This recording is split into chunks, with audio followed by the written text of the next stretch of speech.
'cause breaking up is hard to do. Get that stuff out of here. It's Southwest Bias. Welcome into another edition of Southwest Bias, brought to you by our friends at the Husband and Wife Law Team. If you've had a serious injury, call the Husband and Wife Law Team first at 602-783-8841 or visit their website at husbandandwifelawteam.com. I don't know, what age bracket you're in, but I got to tell you, in your 20s, it's wedding season. You go to a lot of them for your friends. And when you get into your late 30s and 40s, you start to see some of those friends go into divorce season where they are breaking up. It happens. It's natural. Hell, the stats say like 50% of people wind up getting a divorce. So it's not something that's surprising. And rarely does it go amicably, because if it did, you likely wouldn't be getting a divorce. We know communication is key in a relationship, and when it breaks down, usually the relationship breaks down.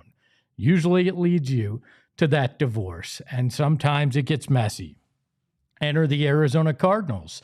Yeah, they're in Indianapolis, and it is draft combine, but surprise, surprise, that wasn't the topic du jour when Monti Ossenfort stepped to the podium there in Indiana. It was actually Kyler Murray that was the talk of everything. And Monti Ossenfort got asked a very pointed question by Josh Weinfuss of ESPN. He was asked, have you talked to Kyler Murray? And this is how he answered it. Yeah, I mean, I think those discussions go on daily. And, I think there's not just Kyler, there's many of our players that have, different structures of their contract that come up in that time frame. And so each one of those is an individual discussion. And those are going to continue here as we go forward and go into the free agency period. And that leads into the draft. And so, those are discussions that are ongoing, and we'll continue to have them. Yeah, I've always had a good dialogue with Kyler. And, I'd say, it wasn't up to what Kyler wanted. It wasn't up to, what any of us wanted as a season as a whole. And so, when you had the kind of year that we had, there's a lot of room for improvement. And so we got to find a way to do that, not only at that position, at all positions, but that's what we're all focused on, is getting better and moving forward. He didn't say much. And that's kind of how Monti Ossenfort is when it comes to press conferences, and in particular at the combine. But did he manage to stick his foot in his mouth without saying much of anything at all? Weinfuss and ESPN kind of suggested that. They dropped this article not too long after Monty talked, saying, source, Kyler Murray, Cardinals haven't talked, rebutting GM, and essentially saying that they haven't spoken since the off season started. I don't know if Monty really said that. I guess you read between the lines. He kind of did insinuate that they've talked, but I don't think it matters whether they've talked or not. It really doesn't, because we know they're headed for divorce. We know that is going to happen. We know it's going to happen in the next few weeks. It's the worst kept secret. Let's be honest. We've known this for a while. Johnny and Bo have gone on and on about it for the better part of 2 months. That's the reality. Kyler, we know, is going to wind up leaving the Arizona Cardinals. Any of you that were holding out hope, we've seen the tiny, pun intended this time, Kyler Murray contingency that's out there, the contingent that's like, hey, Kyler's got to stay. He's the best quarterback available. He can work in LaFleur's system. All those things may be true, but it's not happening. And this was proof of it. It's small. It's just the start. But that is concerning, because this is the first time we've really heard anybody from Kyler's camp talk, and make no mistake about it, that came from Kyler's camp telling Josh Weinfuss that they hadn't talked. Nobody else is leaking that, and that there's a strategery, if you will, when it comes to that. His agents, everybody, they're playing a game here. Because in the long run, I don't think Kyler Murray wants to be traded. What player doesn't want his fate in his own hands? He wants to be cut. He gets his money, he gets to choose his next destination. That's the logical path for Kyler. Because if he gets traded, he's going to the Jets likely, or maybe the Browns or somebody that's really destitute, and they decide they're going to throw some crazy offer to try to get Kyler in there. I don't think it's going to happen at this point. I think they're going to cut him. But Kyler's side of the fence does not want to trade. Why would they want to trade? They want their guy to be able to set his price, set where he wants to go, so they can maximize what his future earnings will be. I guarantee that they have Minnesota circled. If I'm Kyler, I've probably already tried to look at real estate in Minnesota. And by saying this, my biggest fear here is that this divorce gets nasty potentially, because that's what kind of happens when somebody's trying to force their way into something specific. Is this the first thing, or was this just a simple correction and make it clear that we're not going to deal with any narratives that don't play the way we want to from Kyler's camp? Or is this, if you get close to a trade where somewhere we don't want to go, we're not going to be kind about our thoughts on the situation. We'll make it clear. It's all speculation. I don't know, but I've seen this play out from both inside an organization when I was working in the NBA and outside working in media. Time and time again, agents will do what's best for their client and best for their bottom line. What's best for Kyler Murray's bottom line is finding a home that he wants to go to. So you've got to hope that this is just a one-off and not something larger. Because we saw his agent Burkhardt drop that letter when he was trying to get Kyler a new contract extension. We know that they're capable of it. We know that players that have left here in the past haven't been afraid to empty the closet and show some of the skeletons. You don't want that. You don't need that. You've dealt with enough of that. And so you hope it doesn't turn contentious just to force being cut, if that's where this could be headed. But that's not the only thing.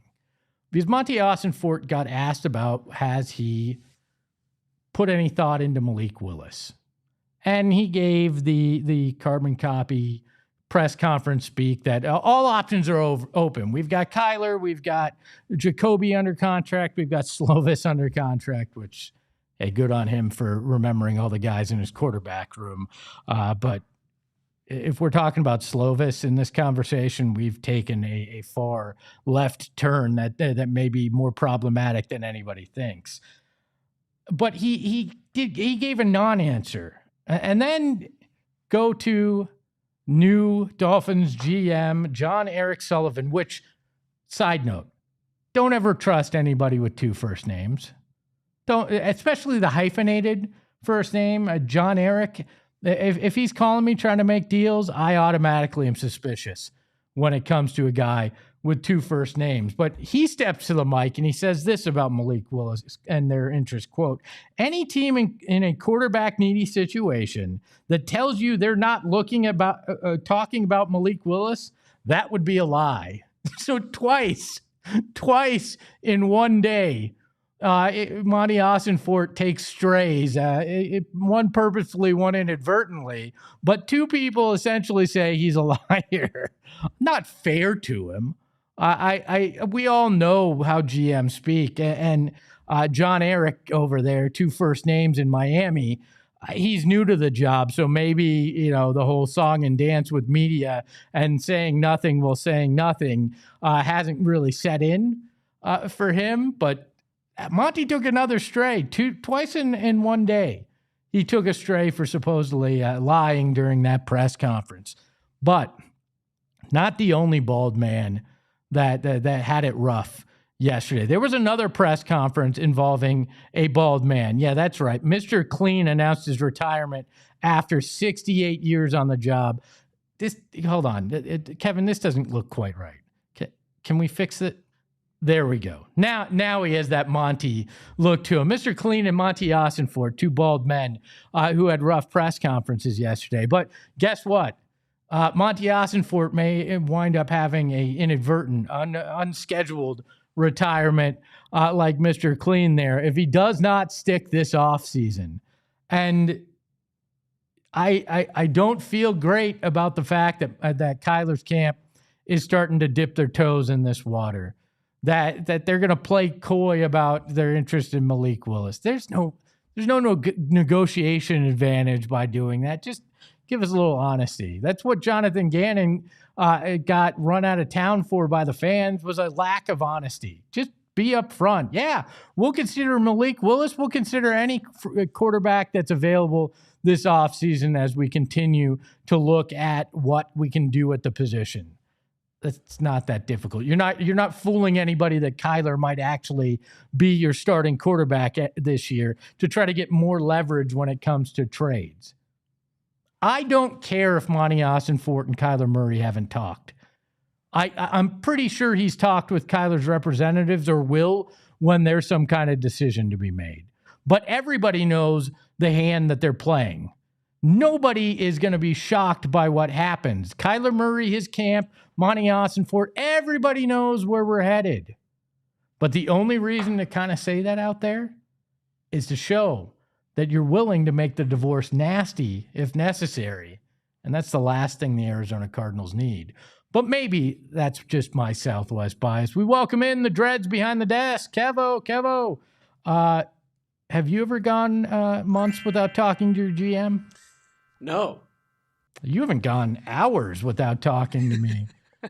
I joke that I haven't talked to Johnny since the off season, but that's easy since he does the show from his home studio. No, yeah, it definitely is. But I think you were talking about divorce, Espo, and anytime there's a divorce, if there's kids involved, it gets even messier. Hey, don't call Kyler a kid just because of his height. Okay, that was crazy. But no, look, I'm saying the fans are the children in this, right? Like, we are being run amok, led astray, bamboozled in all of this, right? Like Monty's saying, well, it's not Kyler's fault, and Kyler's just not saying anything, and you're just like, I just want to have a nice, harmonious home and maybe chase some Super Bowls in the backyard. That's what I want to do. Can we just get focused on that, please? Is ASU like where we're gonna go where we're gonna have to go stay? Going to Uncle Kenny's. We're going to Uncle Kenny's to watch some football to get our fix. Like Bobby Hurley's just like drunk uncle in the corner, just like Kenny's like, "What are you doing over here, Bobby?" He's like, why you falling over, Bobby? Get out of here, Bobby. You're done. You go with your brother in Connecticut. Hit the job line, Bobby. I'll coach the football team. Hell, Molly, the aunt, you're the fun aunt. Yeah. She's gonna take over. Yeah. I'm very worried, and maybe again, we know my predisposition for things not looking great in my mind sometimes. But I look at this and I worry. Could they go the nuclear option? Could they be so pissed that they don't want to be traded that they embarrass, and not that you can do that more than some of the situation already has, but could they embarrass themselves? That's my biggest fear. You kind of have already, no? I mean, in a lot of ways, yeah. And I think at this point, it's like we talked about it yesterday. Shame is dead. This organization has no shame in what they're doing. The report cards show that. Yeah. You get exposed every year for being the worst in this, the worst in that, bottom 5 in this. And you're like, oh, okay. I mean, and again, pure speculation. I don't know this, but what if he's injured and he's out for the season wasn't a joint decision with Kyler? That's the kind of thing that would concern me, that could be the nuclear option. That then, does that make it more difficult to go out in the free agent market and try to find your quarterback? To me, that's where you could get it could get really contentious, is if that happens and you wind up having these things come out while you're trying to go out in free agency and woo a Malik Willis or whoever it is, Kirk Cousins, anybody that doesn't want to deal with BS. Could it get mucked up? I hope Kyler's not going to go to that road. I don't think they're going to get a trade. But if I found out that the New York Jets were going to be my fate, you're damn right I'd throw a fit.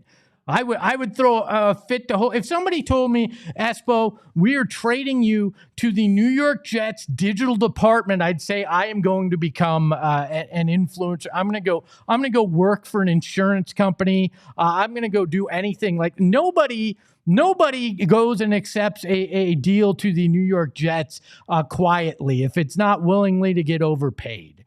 Like, and I say that my father grew up a New York Jets fan. So, like, I'm saying this insulting my own father. There is nothing that would make me want to be with the New York Jets, especially if I had just experienced the Cardinals.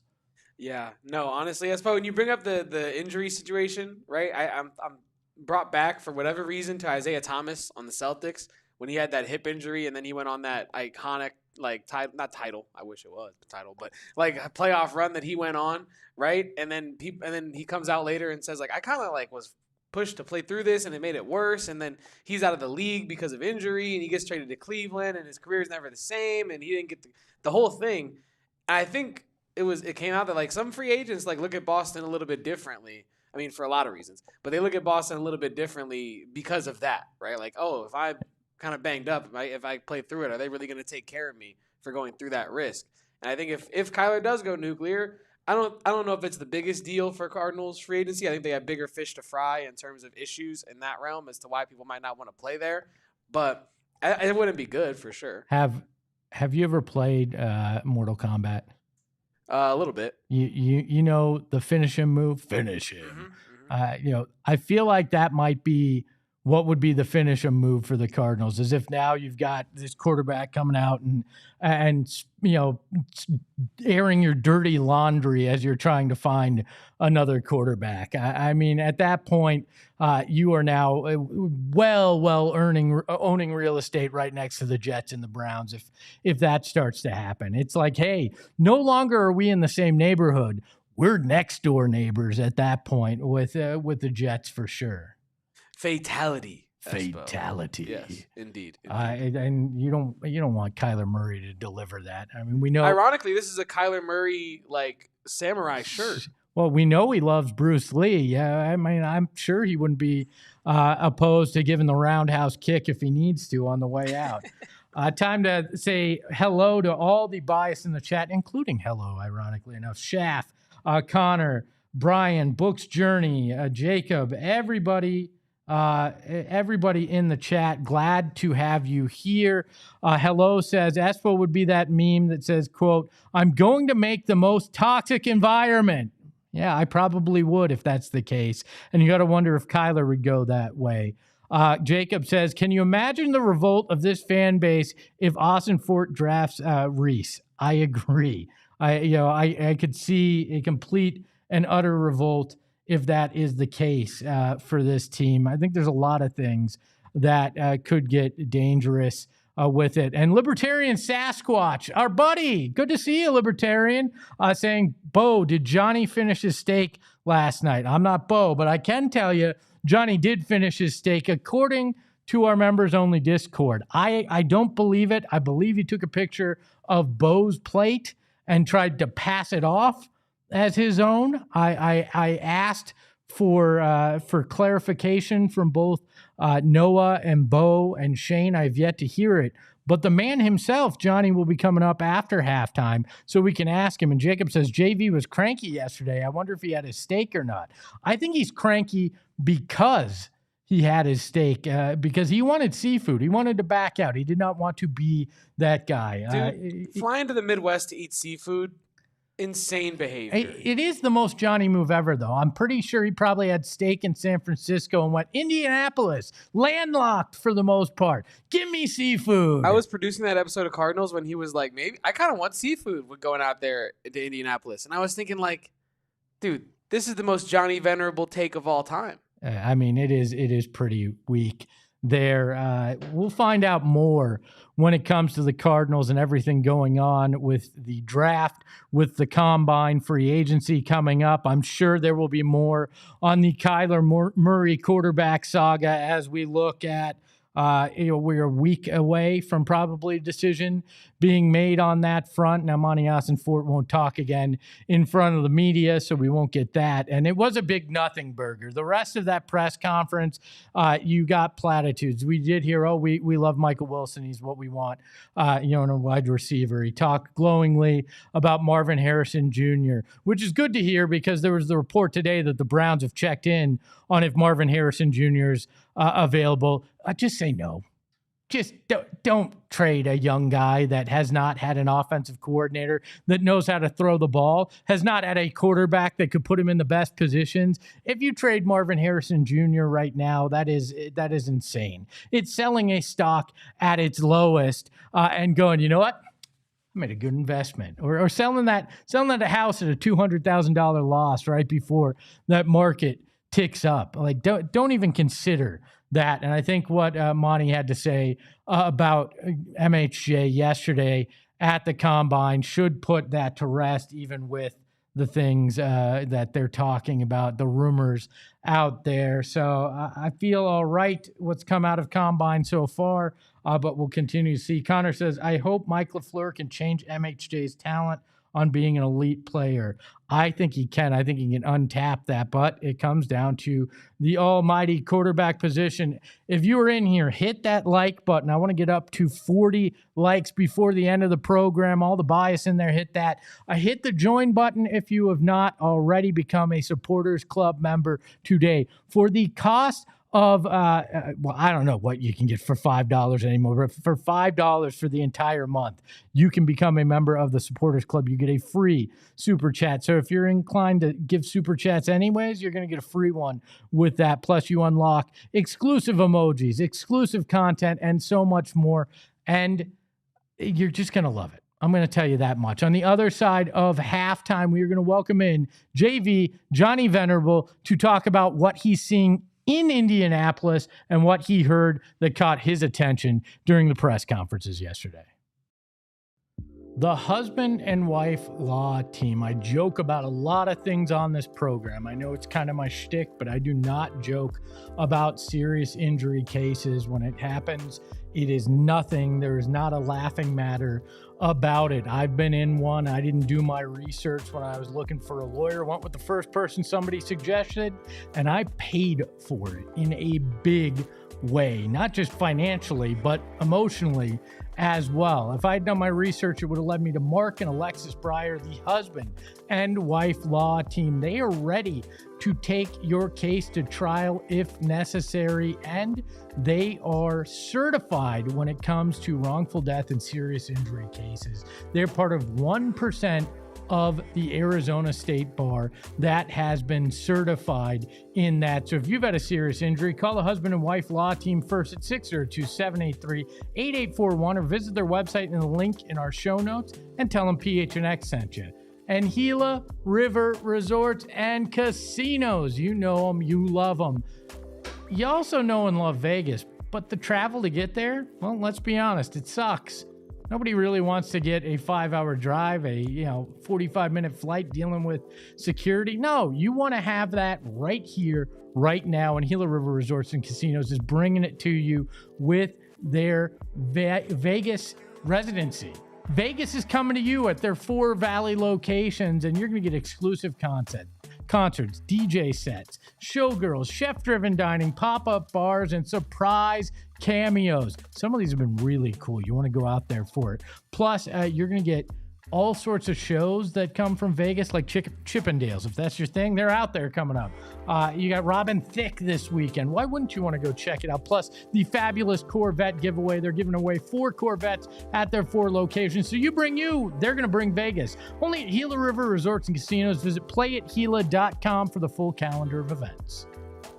A big thank you to J. Cole. He's still stranded here, apparently, and had a good 2 minutes to perform right here in studio for halftime. Hope you all enjoyed that performance. Before we get back into the program, I want to remind you that you can become a diehard today. Unlock exclusive content from the Combine, plus our NFL Draft Guide. It's for $36 for the entire year. Plus, you're going to get that free t-shirt. So essentially, it pays for itself. You get all the Combine content. You get everything that's exclusive. You get in the members Discord to discuss the Cardinals and all your Arizona sports teams right there. So you're going to enjoy being a member of the Die Hard Club. Hello in the chat says, you have to make Wilson your wide receiver 1 and tell MHJ to get used to being wide receiver 2, because that's his drop ball talent is at. That's where his drop ball talent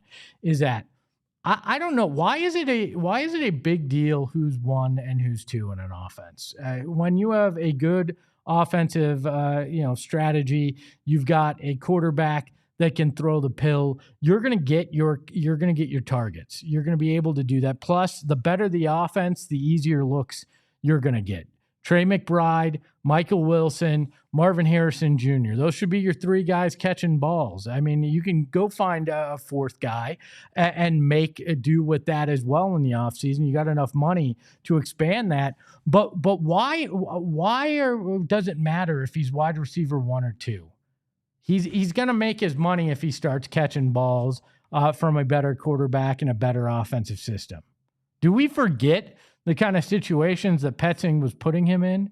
Do we forget how bad that offense looked in general? How it ground to a halt on so many different levels during the year because they didn't have their running backs, because they didn't have a quarterback that could do jack squat to get Marvin Harrison Jr. the ball? And you can't tell me that it doesn't get in your head as a receiver when you're not getting consistent targets, when you're not winding up getting an offense that makes sense for your talent, that sometimes you're going to get the yips. You'll drop a ball because you haven't seen a damn ball in a long time. That's a big problem to me. And I don't fully understand why you would put that at the feet of somebody like a Marvin Harrison Jr.